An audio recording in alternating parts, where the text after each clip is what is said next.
Hi കൂട്ടുകാരെ, വർഷങ്ങൾക്ക് ശേഷം ടീച്ചർ വന്നിട്ടുണ്ട്. വേറൊന്നും പറയേണ്ട ആവശ്യമില്ലല്ലോ.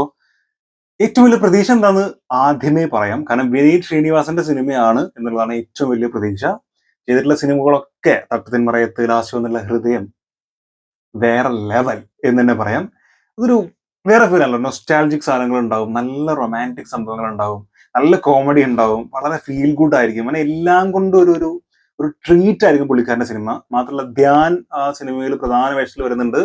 പ്രണവാണ് മറ്റൊരാൾ. സോ ധ്യാനൊക്കെ നല്ലൊരു പടം ചെയ്തിട്ട് കുറെ കാലമായി. അപ്പൊ ഇതിലൂടെ നല്ലൊരു ക്യാരക്ടർ കാണാൻ പറ്റുമെന്ന് വിശ്വസിക്കുന്നു.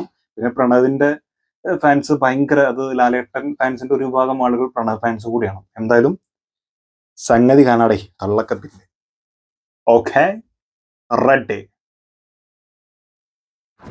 ഫസ്റ്റ് ഡേ തന്നെ എന്റെ ക്ലാസ് കട്ട് ചെയ്താ പിന്നെ ഞാൻ ഇങ്ങോട്ട് കയറ്റില്ലോ. സൗണ്ട് സാറേ, ഞാൻ പോകുന്ന ക്ലാസ്സിൽ ഈ നാട്ടിന്നാ. എങ്ങോട്ട്? മധുരാശിക്ക്. ഇനിയെല്ലാം മധുരാശി. പോവുള്ളൂ. Thank you sir. சூப்பரா சார். ஃபுல்லா பைத்தியக்கார பசங்க. വൈദ്യക്കാരനാ சார் மென்டல் சார் மென்டல். നാളെ സൂപ്പർ സ്റ്റാർ ആന പിറക് എന്നെ മറക്കണ്ട. Oh, my name is cinema. Swaminathan. ഞാനൊരു അനാഥനാണ്. ഒരമ്മയുടെ വാത്സല്യവും ഒരച്ഛന്റെ സ്നേഹവും എനിക്ക് കിട്ടിയിട്ടില്ല. കൂടുതൽ കഴിച്ചു ബാക്കി എല്ലാം പറ്റും. ഓ, അച്ചു. നീതാ പിള്ളை, കലേഷ്, അർജുൻ ലാൽ, ദീപക്, ഓ അശ്വത്, ഭഗത്. ഇന്ത്യൻ വിദ്യാഭ്യാസ സമ്പ്രദായ പ്രകാരം നല്ല ഓർമ്മശക്തിയുള്ള അലവലാദികളെയാണ് നന്നായി പഠിക്കുന്നവരെ കണക്കാക്കുന്നത്. അയ്യോ, ഞാൻ വളരെ ബിസിയാണ്. എനിക്ക് സ്കോച്ച് അടിക്കണം, റം അടിക്കണം, വാള് വെക്കണം, ലാലേട്ടൻ തന്നെ. ഒരുപാട് കാര്യങ്ങളുണ്ട് മോനെ.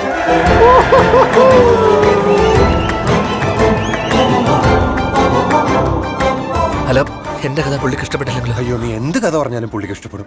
ഇത്രയും മണ്ടനായ ഒരു പ്രൊഡ്യൂസർ എനിക്ക് ഇനി ജന്മത്തിൽ കിട്ടൂല. വിനീത് ശ്രീനിവാസൻ. ഓ, basic. Wow. എല്ലാ നാറുകളും ഉണ്ടല്ലോ.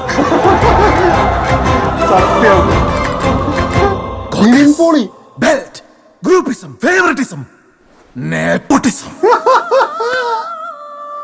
യോ, നിവിൻ പോളി. ഞാനത് 11th April 2024. വാവ്, കല്യാണമുണ്ടോ? 11th April ഏതാ വന്നത്? ഒരു minute. 11th April releasing world release തന്നെയാണ്.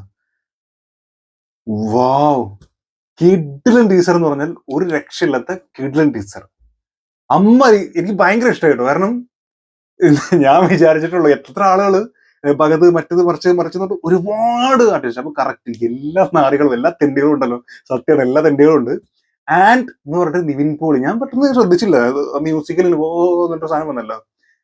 പിന്നീട് ഇത് നിവിൻ പോളിയാണല്ലോ എന്ന് ആലോചിച്ചത്. അത് ഭയങ്കര രസമായിട്ടോ. നിവിൻ പോളിയുടെ ഒരു കംബാക്ക് ഒക്കെ, അതും വിനീതിന്റെ സിനിമയിൽ എന്നൊക്കെ പറയുമ്പോൾ കംബാക്ക് എന്ന് പറയല്ലാതെ കംബാക്കുകൾ സംഭവിക്കാറില്ല. പക്ഷെ ഇത് നിവിൻ പോളി ഉണ്ടെങ്കിൽ കംബാക്ക് ആയിരിക്കും. കറക്റ്റ് ആ ഒരു തട്ടത്തിമറയത്തിലേക്ക് ആ ഒരു പെർഫോമൻസ് ഉണ്ടല്ലോ, ജേക്കബിന്റെ സ്വർഗരാജ്യം, ഇതിലൊക്കെയുള്ള പുള്ളിക്കാരന്റെ ഒരു ഭയങ്കര ചില സംഭവങ്ങളുണ്ട്. അത് വിനീത് തന്നെ പറഞ്ഞിട്ടുണ്ട്. ആ സംഭവങ്ങൾ ചില ഒരു പ്രത്യേക മാനറിസം, ചില പ്രത്യേക ഡയലോഗ് ഡെലിവറി, അതൊക്കെ പുള്ളിക്കാരൻ അതിൽ കിങ് ആണെന്ന് പറഞ്ഞിട്ടുണ്ട്. അത്തരത്തിലുള്ള സാധനങ്ങൾ ഒരു പക്ഷേ കാണാൻ പറ്റും. ആൻഡ് പറയേണ്ടത് ദാനിന്റെ ഡയലോഗ് ഡെലിവറി, പിന്നെ പ്രണവിന്റെ കിട്ടില്ല കേട്ടോ. അത് ഞാൻ കുറച്ച് ഓവറായിട്ട് പറയേണ്ടത് എനിക്കറിയില്ല. കാരണം എനിക്ക് ലാലേട്ടന് കുറെ സ്ഥലങ്ങളിൽ ലാലേട്ടന്റെ മോനാണ്, തീർച്ചയായിട്ടും അത് ഉണ്ടാവും. എന്നാലും അഭിനയം അതുപോലെ കിട്ടുക പറഞ്ഞത് ചെറിയ കാര്യമല്ല.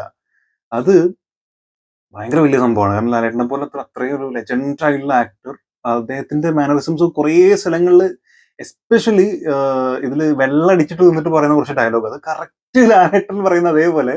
പിന്നെ ഇതുപോലൊരു പ്രൊഡ്യൂസർ, നിനക്ക് ഇത്രയും മണ്ടനായ ഒരു പ്രൊഡ്യൂസർ നിനക്ക് കിട്ടില്ല എന്ന് പറഞ്ഞ സ്ഥലത്തുള്ള സംഭവങ്ങൾ, ഇതൊക്കെ എനിക്ക് ആര് ഫീൽ ചെയ്തറിയോ? നമ്മുടെ അയാൾ കഥ എഴുതുകയാണുള്ള ക്യാരക്ടർ എന്താണ്, സാഗർ കോട്ടപ്പുറം. ആ പെർഫെക്ഷനും അത്രയും സംഭവം ഒന്നും പറയില്ല, കാരണം നിങ്ങൾ എന്നെ പഞ്ഞിക്കിടും.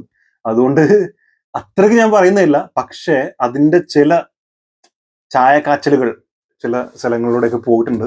തിളച്ചിട്ടുണ്ടോ ചോദിച്ചാൽ എനിക്കറിയില്ല, ബട്ട് ചായ കാച്ചിട്ടുണ്ട്, അതിന് യാതൊരു ഡൗട്ടും ഇല്ല.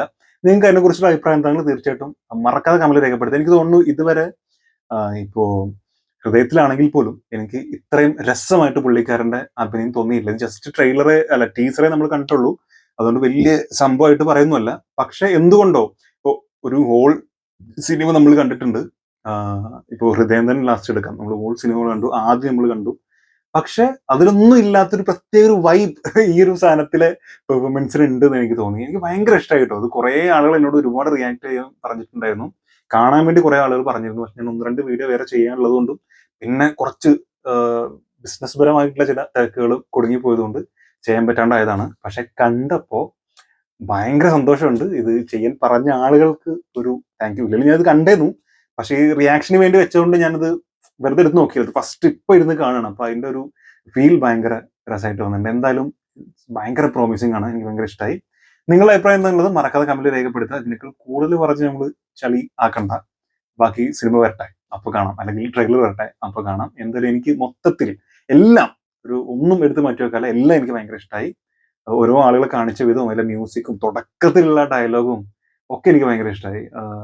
നിങ്ങൾക്ക് നശിച്ചു പോടാൻ ഇപ്പൊ താങ്ക് യു സാർ എന്ന് പറഞ്ഞു പോകുന്ന സാധനം വരെ എനിക്ക് ഇഷ്ടമായി. അപ്പോൾ അടുത്തൊരു കാണാം. നിങ്ങൾക്ക് ഇഷ്ടപ്പെട്ടിട്ടുണ്ടെങ്കിൽ ദയവായിട്ട് സബ്സ്ക്രൈബ് ചെയ്യുക, സപ്പോർട്ട് ചെയ്യുക. മറക്കാതെ ലൈക്ക് ചെയ്യുക. കാണാം.